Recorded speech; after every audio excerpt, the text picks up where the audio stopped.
فلسطین اور اسرائیل کے درمیان جاری جنگ کا آج 8واں دن ہے اور ایسا لگتا ہے کہ جنگ ابھی بند ہونے والی نہیں ہے، یہ سلسلہ لمبا چلے گا۔ اسرائیل نے بدلہ لیتے ہوئے حماس پر اور غزہ پٹی پر تابڑ توڑ حملہ کر رکھا ہے۔ غزہ پٹی میں ہر چیز کو نشانہ بنایا جا رہا ہے، یہاں تک کہ اب نارتھ غزہ کے فلسطینیوں کو وہ علاقہ خالی کرنے کا حکم جاری کر دیا ہے اور لگاتار نارتھ غزہ میں رہنے والے ساؤتھ غزہ کی جانب جا رہے ہیں۔ اسرائیل کا منصوبہ ہے کہ اب وہ خالی جگہوں پر حملہ کرے گا تاکہ حماس کا مکمل ٹھکانہ تباہ و برباد ہو جائے، لیکن تعجب کی بات یہ ہے کہ اسرائیل کی طرف سے تابڑ توڑ اور لگاتار حملہ ہونے کے باوجود، کنٹینیو ایئر اسٹرائک ہونے کے باوجود بھی حماس کی طرف سے حملہ لگاتار ہو رہا ہے، لگاتار راکٹ بھی داغے جا رہے ہیں، یہ سلسلہ نہیں رک رہا ہے اور یہی وجہ لوگوں کو سمجھ میں نہیں آ رہی کہ آخر ایسا کیوں ہو رہا ہے۔ اسرائیل نے غزہ پٹی پر حملہ کر کے اب تک 1900 فلسطینیوں کو شہید کر دیا ہے،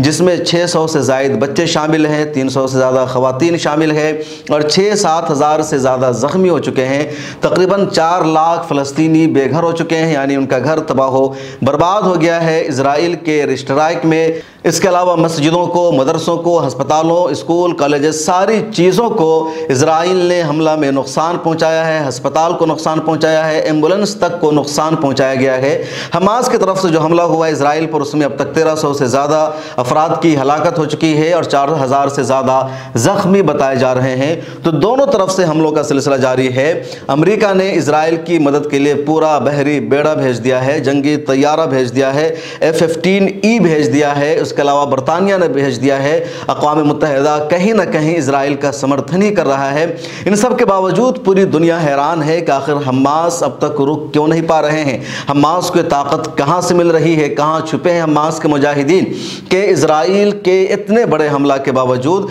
کئی ماہرین کا کہنا ہے کہ اتنی مضبوطی کے ساتھ، اتنی قوت کے ساتھ پہلی مرتبہ اسرائیل غزہ پٹی پر حملہ کر رہا ہے، جو ہر چیز کو وہاں نشانہ بنا رہا ہے، اس کے باوجود حماس کا حملہ نہیں رک رہا ہے۔ کئی تجزیہ نگار کہہ رہے ہیں کہ ابھی تک اسرائیل کی خفیہ ایجنسی موساد حقیقت کا پتہ لگانے میں ناکام ہے کہ کہاں چھپے ہیں حماس کے مجاہدین اور کس طرح وہ سارے آپریشن کو انجام دے رہے ہیں۔ اسرائیل کے لیے سب سے بڑی خبر اس بیچ یہ آ رہی ہے کہ حزب اللہ نے بھی لبنان کی سرحدوں سے اسرائیل پر حملہ شروع کر دیا ہے۔ الجزیرہ کی ایک رپورٹ کے مطابق حزب اللہ نے اسرائیل کے 5 فوجی اڈوں کو نشانہ بنایا ہے، تباہ و برباد کر دیا ہے۔ اسرائیل نے بھی حملہ کیا ہے جس میں حزب اللہ کے 3 جنگجوؤں کی ہلاکت ہو گئی ہے، لیکن حزب اللہ کی طرف سے حملہ ہو جانا اسرائیل کے لیے ایک اور بڑی خطرے کی گھنٹی ہے۔ کل کی ایک رپورٹ میں نے بتایا تھا جس میں کہا تھا کہ حزب اللہ کی تاریخ کیا ہے، کون سا گروپ ہے، تو 2 مرتبہ حزب اللہ کی اسرائیل کے ساتھ لڑائی ہوئی اور دونوں مرتبہ میں اسرائیل کو شکست کھانا پڑا ہے حزب اللہ کے ہاتھوں، ایک 2000 میں اور ایک 2006 میں۔ تو حزب اللہ خود ایک طاقتور گروپ ہے، ایران کے مکمل حمایت حاصل ہے اور یہی وجہ ہے کہ حزب اللہ نے امریکی بحری بیڑا کو بھی دھمکی دے دی ہے۔ جیسے ہی خبر آتی ہے کہ امریکی بحری بیڑا بحر احمر میں آ رہا ہے، امریکہ کھل کر اسرائیل کے آتنکواد کی مدد کر رہا ہے، تو کئی ممالک خاموش ہیں یا وہ مذاکرات کی کوشش کر رہے ہیں،